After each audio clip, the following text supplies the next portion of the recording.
The easiest way to move around and engage is to use the teleport feature, but you can also use the toggles on your controllers to make smaller movements. First, we're going to learn how to teleport. Raise your hands to eye level and you'll see the word teleport appear on your right controller. If you hold down this button, you'll see a green circle appear. This green circle shows where you can teleport to. Then all you have to do is aim and release this button to teleport.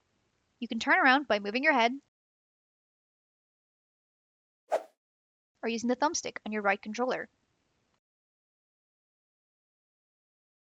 Another way to move around is by enabling free movement in your settings.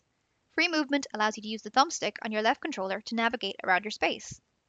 Free movement is turned off by default because it can cause discomfort for people newer to VR. To get to your settings, you will need to open your menu and click on the cog on the right-hand side of your menu.